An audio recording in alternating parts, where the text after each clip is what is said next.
Donc nous continuons avec la vidéo, avec les formes, toutes les formes possibles. Donc je vais vous montrer toutes les formes que j'ai déjà commencé.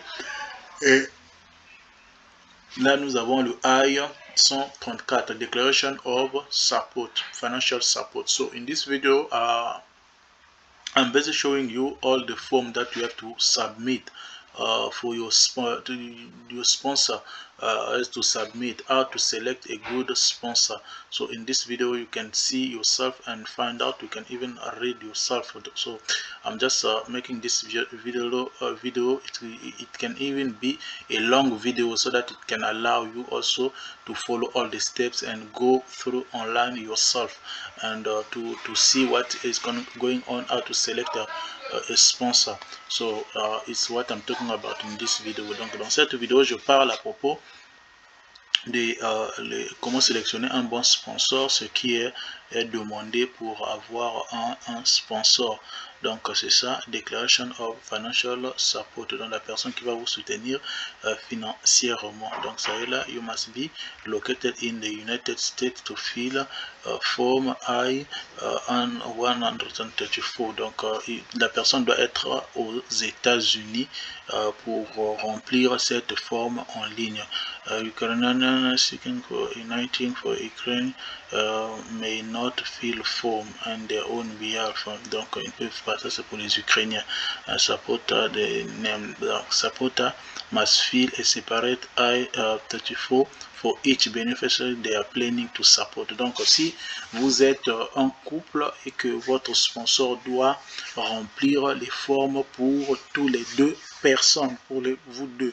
Donc si vous avez une famille de 4 personnes, la personne qui vous soutient, votre sponsor, il doit signer la forme là pour tout, il doit remplir ça pour tous les 4 personnes. So if you are a couple or you have children, it's a family, your sponsor has to sign all the form for everyone, so for everybody. So you can even see here, to be eligible for this process, children under the age of 18 must be traveling to United States in the care and custody. Donc tout cela, ce sont les détails. Donc vous pouvez voir même la fiche, c'est là, ça c'est la fiche en ligne. Donc c'est ça, change my non-immigrant status, this represent. Ok, c'est ça, c'est en ligne, c'est en ligne. Donc to sign this, you must be located in the United States to sign this. Supporter must fill separately for each beneficiary they are planning to support, including minor children, même les enfants. Donc chacun doit signer ça à sa manière. Donc ça c'est à remplir seulement en ligne. Donc c'est ça. Donc on était là, je montrais, j'ai montré le début ici. Donc le début, je pars quand même au début. Le repart, c'est ça. Donc ça c'est US Citizen and Immigration Service. Que ça, ce sont toutes les formes que les gens ont à signer. Ça c'est toutes les formes au niveau de la procédure d'immigration avec les États-Unis. Alien Change of Address Card. Donc si vous changez l'adresse, ça c'est la fiche à remplir. Donc c'est ça.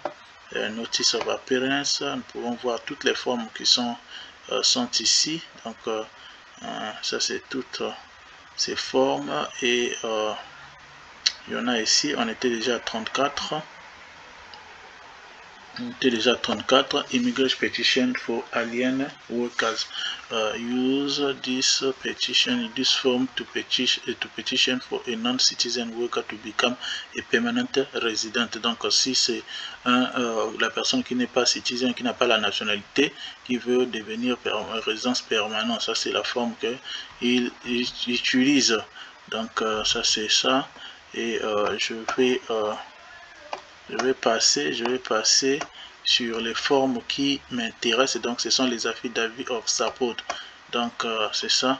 J'ai l'autre là, affidavit of financial support returning to petition of legal custody. Non, pas ça. Reinforce of financial support and returning petition of donc je ne suis pas là. Je pars vers les I-800.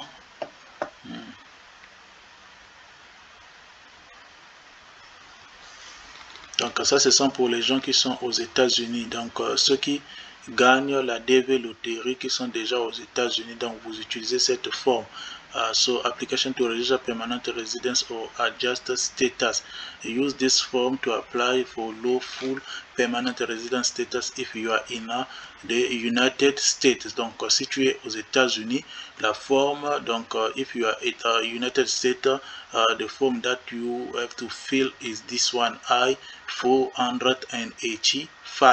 I-485 is what you use for you to adjust your status or register permanent residence. Donc c'est ça la forme supplement application. Donc c'est même ça. And on part immigration petition, non? On part et je vais on part vers les 800. Application for employment authorization I-76 765. Certain alien non-citizens who are in the United States may fill this form. If you are at the United States, you're looking for a form, you want to work, for you to get an authorization to work. So you use this form, application for employment authorization, to request employment authorization and employment authorization document. Donc ils doivent recevoir l'autorisation du document pour l'emploi, pour travailler aux États-Unis. Alien non-citizen whose immigration status authorizes them to work in the United States. Donc vous remplissez ça là. Donc c'est ça. Et on est déjà au niveau de 800. On est déjà au niveau de 800. Application for Family United Benefit. Donc je vais faire la différence entre I 134 et les I, ça est là, avec le I 864. So in this video I'm making the difference between the affidavit of support, so the support, financial support, and affidavit of support. So financial support, that we saw that I 134, and also this one I 864. Donc je fais cette différence là entre les formes là. Ça c'est affidavit of support under section INA. So ici ils ont dit most family based immigrant and some employment based immigrant use this form to show. Most family based immigrant and some employment based immigrant use this form to show they have adequate mean or financial mean and are not likely to rely on US government to financial them. Donc ça c'est pour ceux qui sont, vous voyez déjà la catégorie most family based immigrant and some employment based immigrant. Donc ça c'est, ils sont basés sur l'emploi. Donc ce sont les gens qui partent pour travailler. Quelqu'un qui a obtenu un permis de travail pour aller travailler, demande un visa de travail pour aller travailler aux États-Unis. Donc ils utilisent ici pour qu'ils puissent montrer qu'ils ne seront pas une charge au niveau du gouvernement. Donc ils vont pas attendre le gouvernement pour que le gouvernement puisse les aider. Il ne veut pas être un public charge.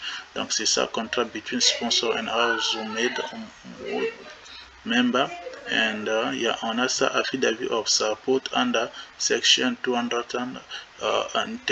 Sala use this form to show that the applying immigrant has adequate means of financial support and is not likely to rely on the US government for financial means, financial support. Donc c'est ça. On va utiliser ça pour montrer que la personne qui est en train d'appliquer le visa, donc il a son argent et il est capable de se prendre en charge et qu'il ne sera pas une charge publique. Il ne va pas se contempler ou attendre le gouvernement. Donc ça c'est cette forme là. Ça c'est cette forme là. Donc c'est ça.